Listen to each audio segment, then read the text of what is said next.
রব বলা হয়, রব ওনাকে বলা হয় যিনি মাখলুকের জন্ম থেকে নিয়ে মৃত্যু পর্যন্ত মাখলুকের যা যা প্রয়োজন তা দিয়ে যিনি মিটায় দেয়, ওনার নামই হলো রব।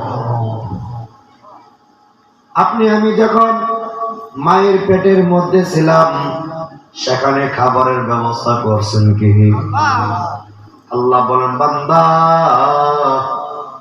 তুমি যখন মায়ের পেটের মধ্যে ছিলা, সেখানে খাবারের কোনো ব্যবস্থা ছিল না।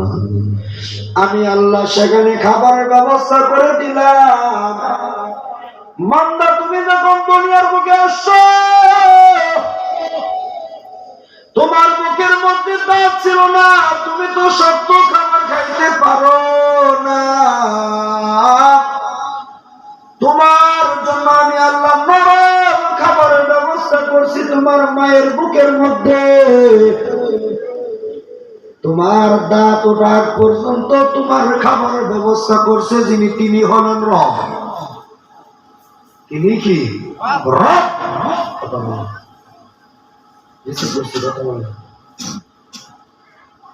তো আল্লাহ তাআলা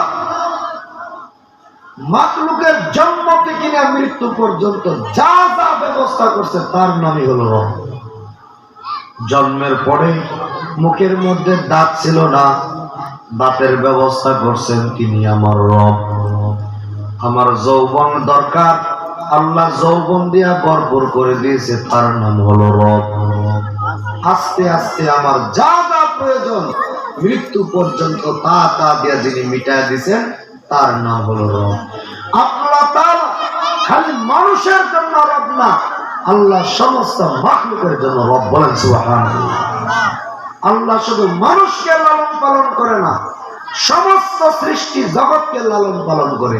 এই জন্য আল্লাহ বলেন, ওয়ামা মিন দাবাতিন ফিল আরদি ইল্লা আলাল্লাহি রিজকুহা